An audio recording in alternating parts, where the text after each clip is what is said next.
Hey guys, welcome to the Rambling Movie Minute, our small piece of the internet where we take a moment to talk about movies. So let's ramble, and of course our main rambler is with us, Mulango at Rambling Mango on the Twitters. How you doing this week, sir? I'm doing quite well. How about you guys? All right, what was that like Dr. Evil? I don't movie. Yeah, I need a cat.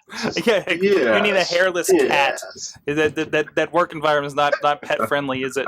Also with us, you can see him at the top of your screen on the video from the Bronx, New York, with a window in his face.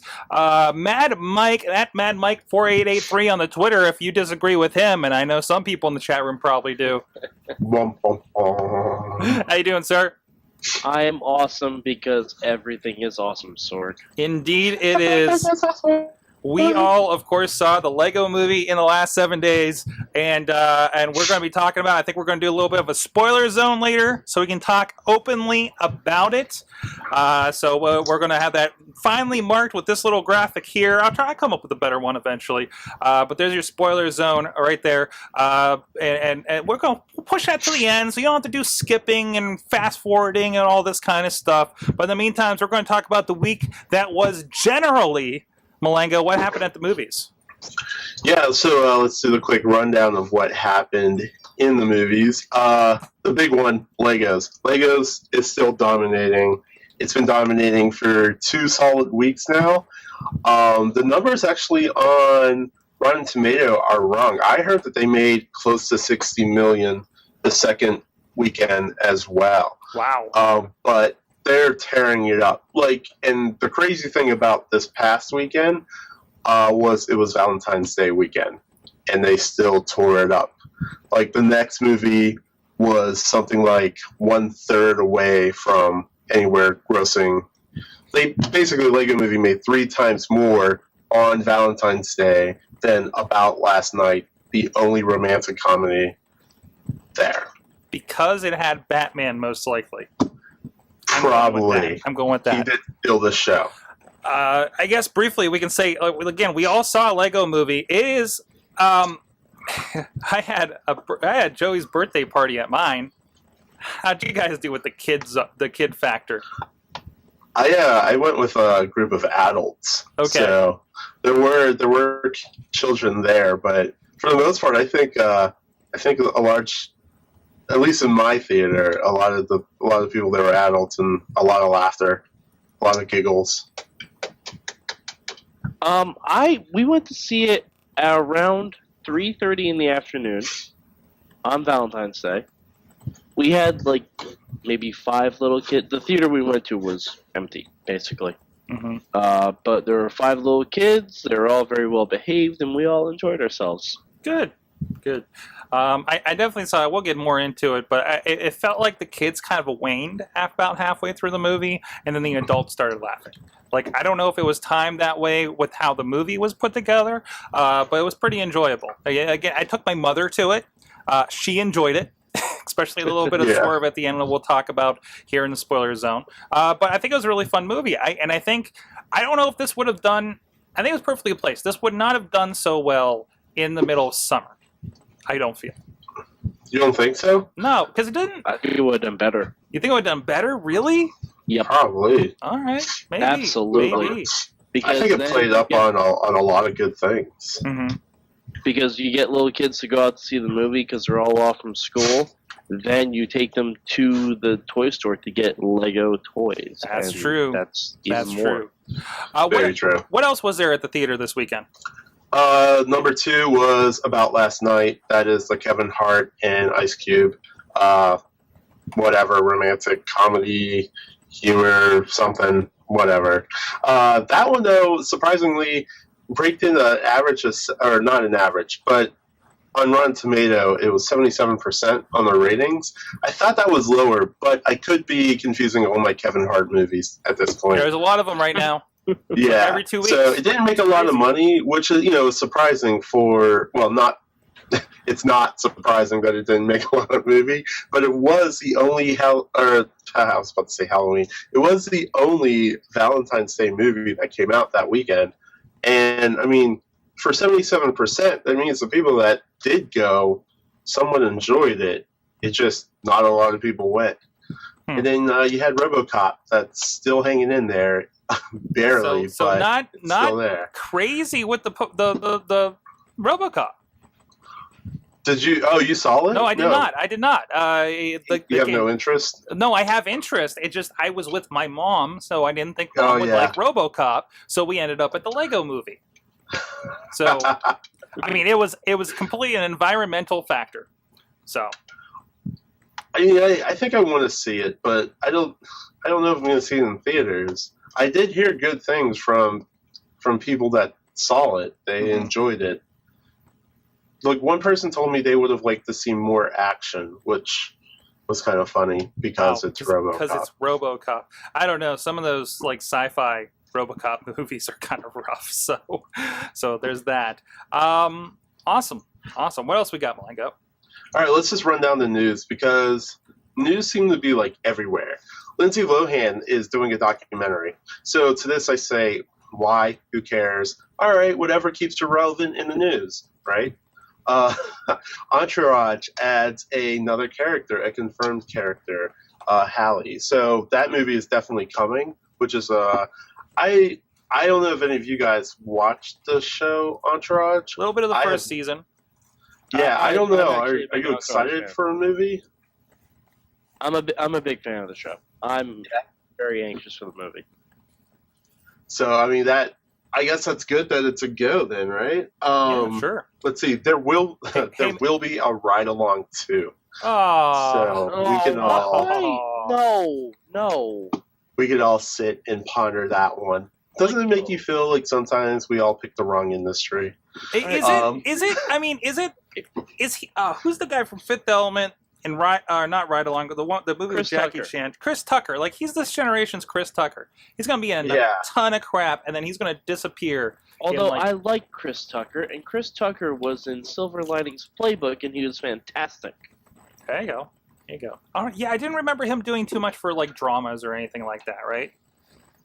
Well, he was part of the comedic relief in Silver Linings Playbook. He was very good. Okay. Yeah. Cool. Well, I feel like the problem with Kevin Hart is, like, I don't think they can write for him because I think they just let him go off on his own thing. So it's almost like all of his commentary in the movie is just kind of like, was he supposed to say that? Or is that just what he was thinking? People think he's as funny as Chris Rock, and he's not. Yeah. I think that's what it is. Hey, we got a trailer for Guardians of the Galaxy. If you have not seen it, we got kind of a trailer for... No, the official trailer is being released tonight on Jimmy Kimmel. Oh, okay. So we'll have a full trailer tomorrow. Yes. So this is more like a teaser, right? Yeah. I keep forgetting who Chris Pratt is, and then it boggles my mind that he's the guy from Parks and Rec. Yep. Yeah. Isn't it crazy that he's shirtless in that last shot, too? Which... Yeah, ladies. Sure. But it looks pretty good. I'm very excited for it. I know I've seen some other people on a few of my social media reading Guardians of the Galaxy. I have never read Guardians of the Galaxy. I think I may have read, or I remember them popping up on like the last, not the current, but the last Avengers cartoon maybe. Or maybe it was like Spider-Man. I can't remember. They're all blending together these days. I do have it earmarked. I want to try. It was the Ultimate Spider-Man because Nova was part of it. That makes sense. Yeah, it was Nova. Yeah. I do have the comic earmarked. I kind of want to get a little more familiarity with it. It's going to be the new series. I'm not going back or anything like that. I can't wait for. I just want to hear Vin Diesel scream, "I am Groot." I'm so excited for this. And I can't express why I'm excited for it. I just want to hear that voice in that giant plant monster just scream 3 words for the whole movie.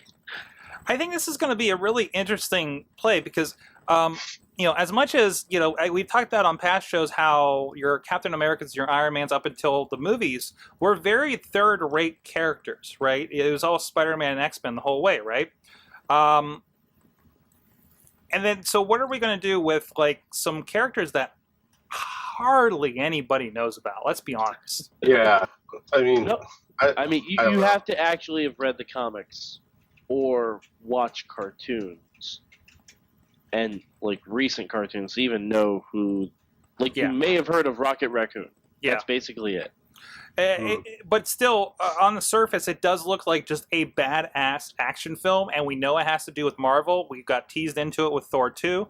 I don't think it'll do crazy blockbuster like some of these have. It'll do fine. I think it'll do just fine. I think the first week will be a little slow, Mm-hmm. but I think if it's a really good flick, which it sounds like it is, by all accounts, like from what I've heard, people love it so far. Like, Awesome. I think it's gonna be one of those word of mouth kind of movies, kind of like Iron Man was. Yeah. Yeah, that'll be interesting to see when I'll play. Because, like, these characters I'm not that familiar with, and I didn't read those comic books. So it'll be definitely interesting to see how it plays out when it does come out. Hey, it's just some other quick news since I'm on it. The Hobbit DVD is coming out April 8th. If Desolation of Smog, if anybody is interested in that. Need for Speed has free screenings that are taking place February tomorrow night, which means nothing because I didn't get the tickets. But more interesting, I thought this was cool. Marvel confirms that there will be shooting in South Korea for the Avengers. So far as I know, they've been to South Africa and now to South Korea. So it's going to be a bigger Avengers film, it sounds like. Yeah, it seems like they're going to be everywhere. I'm so excited for Avengers 2. They've announced so many characters, it's unfathomable to me like how many people they've announced for this movie. I don't know if I'm more excited for Avengers or for Super Soldier or whatever, Winter Soldier. Oh, well, Winter Soldier is going to be fun, but Avengers 2, like, from what I've heard, it sounds like there's going to be 2 teams of Avengers, which is why they're having so many characters. That just sounds like such a fun time. Oh, yeah, West Coast Avengers time. Or Great Lakes Avengers. See, I feel like they can go down this road of having too many heroes on screen. Like, what's the comic book that came out a couple years ago where it was actually the Civil War of, like, X-Men versus Avengers? You mean Civil War? I think you just combined two different. There's Civil War and then there's X-Men versus Avengers. Yeah. But I think I see what you're getting at because, like, in the comic, they do have too many characters in the book, and you get like one panel of Wolverine fighting the Hulk, and then that's kind of it. I don't know, and I feel like, and we did get a little bit of that, I think, with the third X-Men, where you're like, oh, that's that guy, but he was just there. And that was about it. There's a certain threshold of what you can stuff into an hour and a half. But Sorg, there are a lot more problems with the third X-Men. Yes, I know. Yes, okay. Just randomly, like, oh look, there's Psylocke for some reason. Like there are a lot more problems with the third X-Men movie. Yeah. There's just too many heroes on screen. Because I feel like in the third X-Men movie, they all just decided to stop acting. Because they knew they were in a crappy movie. The director didn't respect the material, and that's the problem, and that's where it goes south. At least I feel like they've kind of come back around. I'm glad Bryan Singer's back with it. We'll see what happens. I was really happy with the Wolverine. Apparently, a lot of people don't agree with me on that one. I don't necessarily agree with you. But I think it was a fine movie. It was way better than the first one. It wasn't as action jammed as like First Class was. No. But no, I think it was. I thought it was more true to Wolverine. Yes, as a whole, it touched. It did. Really? You thought that? Yeah. Yeah. More than X-Men Origins Wolverine. I read the book it's based on. It's very true to it. I mean, there's down to like the bear scene from the beginning is from the book. I don't know, because I feel like that comic book was even. I mean, that's my problem with Wolverine. It's like that should. Let's have an R-rated Wolverine that's really true and gritty to what the character is. Mm-hmm. It's like I think they still watered it down. Like the best action scene was the samurai guy when they fight off. I still don't think you can do a better X-Men on the screen. Then what? First Class? Then the First Class, even the first two X-Men. Oh. What? First Class is way better than the first two X-Men. Obviously, but yes, and I still think the first two X-Men were very good for their time. But I still don't think you're going to get a better X-Men movie. Even barring them actually coming back to Marvel. Now, Mulango, you posted, and I think this is the same thing I found on Google Plus as well. The ownership of, like, who owns what now with Marvel? Oh yeah, it's like all over the place. I posted that earlier this morning, but I mean, like, I wish I could find it again. I'll bring it up. Don't worry, I'll bring it up. I know who it is. It's Fox owns all the X-Men. Mm-hmm. Sony owns Spider-Man, Venom, and Marvel owns the Avengers franchises. And Fox and Marvel share Scarlet Witch and Quicksilver. And Fox also has the Fantastic Four. It was basically a Venn diagram kind of presentation. Really good, really visual to kind of figure out like what is going on there. So, try to see if we can find out. But all it needs is like a deal. If they can just work, I still think we might get it eventually, because there were talks that they were going to put the Oscorp building in Avengers, but the design of it wasn't finished yet, so they didn't put it in. I have a feeling that when one of these franchises on its own seems to be struggling a bit, that's when we'll see a deal. I can see it. Like if Amazing Spider-Man 2 doesn't do as well as I think it's going to do, then maybe they'll be like, hey, how about we have Spider-Man in Avengers 3? How about that? Or like if Days of Future Past kind of craps the bed, they'll be like, hey, how about we do Captain America 3 and Wolverine Avengers in World War 2? Like, yeah. There's so much other stuff you could do with it, and it doesn't even require that much crossover. Like, they don't even have to interfere in the main storylines. Mm-hmm. They can just literally swing in for some of them. I can see it. But I mean, and we could be getting to that, and I'd like to see what they're doing. Well, I think before we run out of time here, we should get into the Lego spoiler zone. You want the thing? We got the thing. There you go. So entering another dimension. Here we go. We are entering. So mute your thing until that goes away at the bottom if you're watching on video, or skip ahead, or cover your ears, whatever. So, it got very Inception-y at the end. Was my take on it. A little bit. So for those that haven't watched it, and you shouldn't be here. So at one point, everything's going crazy. All the bad guys, all the good guys are getting together. Big fight in Brickburg. And all of a sudden, we pull back. He falls through the tube, and we find out that it's all a giant play set. Yes. Yeah.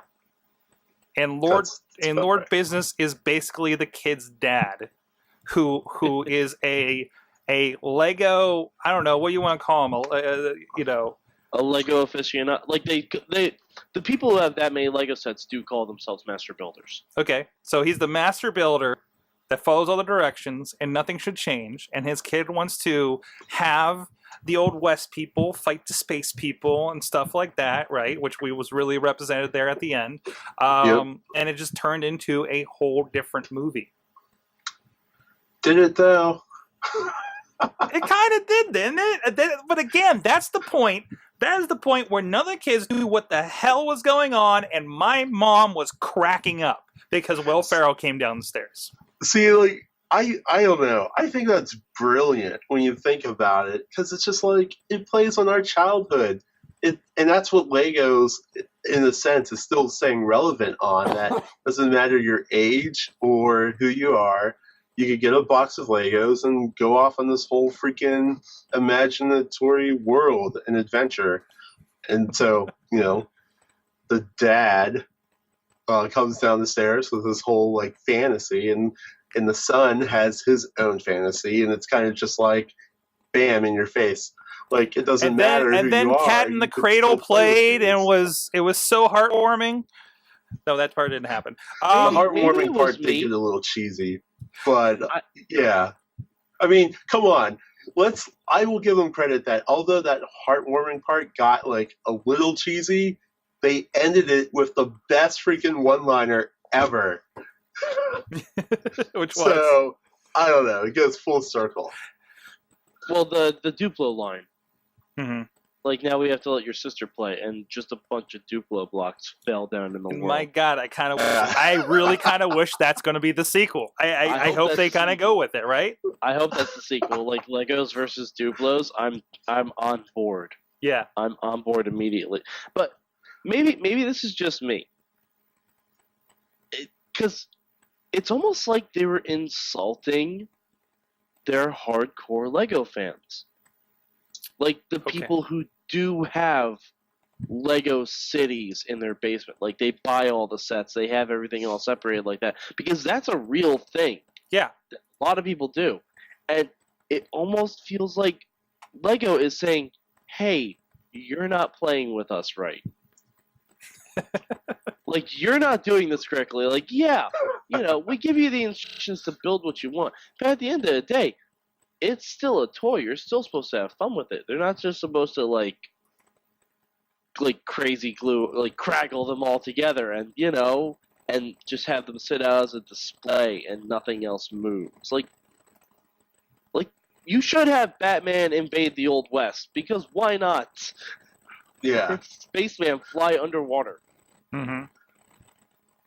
Like, Well, I thought it was a little bit. The funny thing about that is, like, I could see where you're coming. Like, if I was a hardcore like train set person, I'd build massive sets and I would just play with that and not touch anything. So I could see where people that are hardcore into Legos like that might. I don't think Lego cares. They don't care as long as you're buying it, right? What's that? They don't care as long as you're buying Lego sets. Yeah, exactly. So, but I don't know. That's funny. That's a funny point. I like the point. I like one part in the movie where Morgan Freeman's character kind of just laughs and says, "I made the whole thing up." Yeah. Like, there's no point to this. I just made it up. Of course, it's true because it rhymes. I mean, they kind of disclose that at the beginning, because it rhymes. But still, it was pretty fun. They kind of alluded to it throughout the whole movie. Like they even when he first touched the piece of resistance, you see a giant hand. Yeah, like it was kind of a CG version because it was through his mindset. It felt like Smash Brothers to me.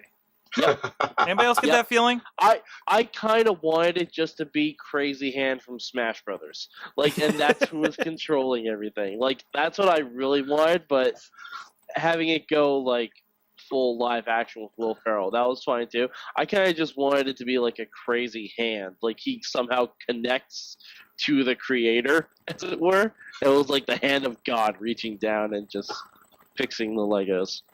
Yeah, I mean, when a lot of people were kind of like mixed reaction when we saw dead Morgan Freeman. So it's just like, oh, he's clearly attached to a string. And they're just dangling him across. It's like, yes, that's where we've come to in this movie. He is clearly attached to a string. Like, I think my mom actually had to turn and say, what's the deal with that? I was like, he's dead, so he's a ghost, right? He's like, so that's it? I was like, yeah, that's it. It's like, oh. I actually, it deserved a little explanation, but I thought it was great. And I think, for me, I had the Spaceman. So, and my Spaceman probably looks just as beat up as that one did. And then we had enough 80s references, I think, to bring the older folks into it. It was like the space guy was as fun as the space thing from Portal 2. If you guys have played that. It was a blast. I definitely recommend it. I had my reservations going into it because the whole thing, like you said, the reason I don't think this is a good summer movie because it's Lego, so it felt small. Like, everything felt to scale to me, right? Yeah, but Toy Story. That's true. I mean, it's the same concept basically. It's like him wobbling around off the table was kind of like Woody spinning around in Sid's hand. Except they didn't break that wall. From the chat, Tom is in there, and he's saying that he got called out by the movie because he had the Star Wars Legos hid from his kids for years. By the way, Nice. people that popped up in this, I don't know if you guys caught. I actually looked up afterwards an Entertainment Weekly reference guide in case you didn't catch everything. I didn't realize that Superman and Green Lantern were Jonah Hill and Channing Tatum from pretty much reenacting from 21 Jump Street. Yeah, but I've never seen those movies. Well, I knew Channing Tatum was Superman. I didn't know Jonah Hill was Green Lantern. Cool that they actually got C-3PO and Lando in there. Yes. The Han Solo was actually played by the guy that's done Robot Chicken. And actually, I think the animation director, if I'm not mistaken, is the same as Robot Chicken, or of many episodes of Robot Chicken. You can kind of tell, So Mulango, as the resident 3D artist of the group, what did you think of the style? I love how everything had to be made of Lego, even fire. Yeah, no, I was one of the first people in the theater to laugh at that. The first fire explosion. Yeah, just that's awesome. They are stop motioning the fire explosion. But it's still CG. Like, this was not a stop motion movie, right? I know. I actually can't answer that because I have not looked that up yet. Okay. I'm usually on top of that. So I don't want to say because the industry now is so weird where stop motion is making a huge comeback. There are things out there that you wouldn't think were stop motion that are straight up stop motion, where they will make the 3D images, print them out, and then do the stop motion that way.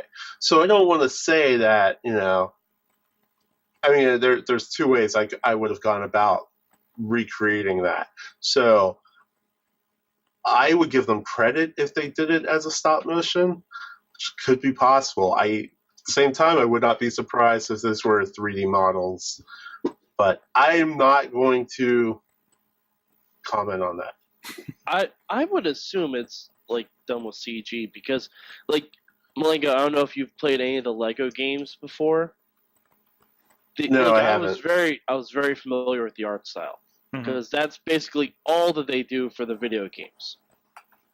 That part didn't. It is all 3D. Well, the thing about 3D is if you notice, I don't remember, but even the way that arms rotated, there was no extra stretching on anything. So that's where it's I would not be, because the only animation that I could clearly see was the emotions on the faces, which I knew was an overlay effect. So that's why I don't know. That's why I was kind of I'm not sure what this is. Mm-hmm. All right. Well, at that point, I think we talked a good bit about this one. Let us know your thoughts on the Lego movie. We do have some stuff from the chat room. I wanted to make sure I got to you guys. I know, again, Tom was saying a lot of stuff. Chachi's saying too many villains is a bad idea, but too many heroes is not. Kingdom Come, he wants to see, I think, on as a movie. I agree with that. Kingdom Come would be fun. Some other ones about first two X-Men were re-breaking into pop culture, cracking open the rift that was sealed by Batman and Robin, Daredevil, and Elektra. That's right, we did have a really bad run there, didn't we? I'm pretty sure that X-Men came out before Daredevil. It did, but maybe he's talking about First Class or something. Because Fox has not had the greatest of run as far as movies. I like Daredevil. I'm with you, and I love.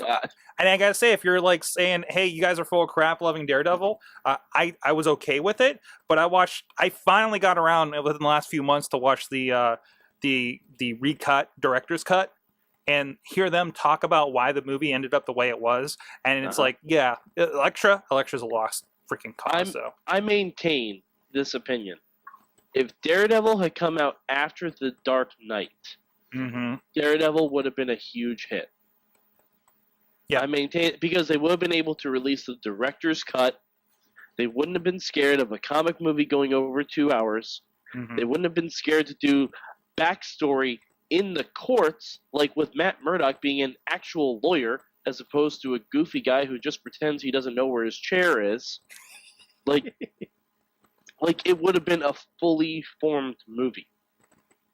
And because Dark Knight did that. Dark Knight had Harvey Dent in the courtroom stealing a gun. Like, Dark Knight had intense backstory on Harvey Dent and all that stuff. Dark Knight had Joker just brought in for kind of no reason. He was kind of the impetus for everything, where Kingpin is the impetus for everything in Daredevil. Mm-hmm. Like, they're very similar movies if you really kind of look at the director's cut and Dark Knight. Yep. Awesome. Mulango, what's coming up? Oh, real quick, I have to confirm, Mike, you were right.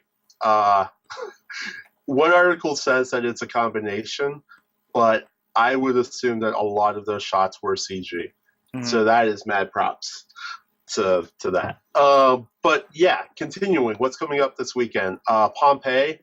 So if you're a big that HBO crazy show that I can't remember now. Rome? Why can't I remember that? Rome? No. What's the sorry, forget it. I'm not even going to talk about it. Use your words. Use your words. It's a podcast. Jon Snow. Oh, Game of Thrones. Game of Thrones. So you're a Game of Thrones fan. Jon Snow is playing in Pompeii. There you go. Okay. He still doesn't know anything. He still doesn't. What the hell? Pompeii's coming out this weekend. It's just going to be a lot of CG in your face. Okay. Explosions and I have no idea. Volcano. No idea how this one ends. Sorg, put the spoiler thing up again. Oh, wait. Okay, gotcha. Yeah. The doctor saves one family. That's how it ends. Oh, jeez. We also have one family, and the dad kind of looks like he's going to. Wait, in Pompeii? Don't worry about it. We'll explain it after the show, Mulango. We'll explain it after the show. There's about 50% of the audience probably got that. Oh. So. Sorry. 3 Days to Kill with Kevin Costner. A lot of Pittsburgh references in this movie. In the trailer, I think that got Pittsburgh to show up for this movie, so we'll see how that does. Yeah, so, but yeah, besides that, what are you guys watching? Mike? I movie. saw Silver Linings Playbook this past week, and that was fantastic. I know I'm really late to the game on that, but that was really good. I don't know if I'm going to get a chance to see anything this weekend, but maybe RoboCop. I don't know. Ooh. Other than going to Lego Movie, I watched a lot of Shark Tank for some reason, so I didn't really get to much else. But I'm also trying to finish off Extras, so trying to get my use out of that HBO account.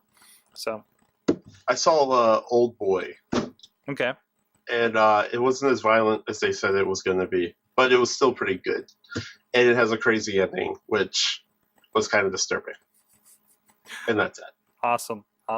So, guys, check out Mulango there at Rambling Mango to get his thoughts on the Twitter or on the Twitters about movies and stuff. Tell him of what you like, how he's wrong, how he's right, and why you think he's so cool. Mad Mike is at Mad Mike 4883. He joins me on the Wrestling Mayhem show here on Tuesdays at 9 p.m. Eastern Time, live.sorgatronmedia.com. If he has anything to say there. And of course, you can get this show, you can get us talking about stuff here at 5:30 p.m. live.sorgatronmedia.com. You can go check out, we got a new YouTube channel. I'll get linked here shortly at sorgatronmedia.com to get all that kind of stuff. Stay tuned if you're live here for Awesome Cast. And we'll see you guys next week. Enjoy the movies.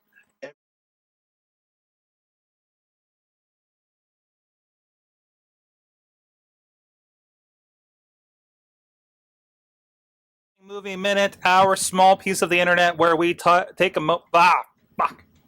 Is that really the intro?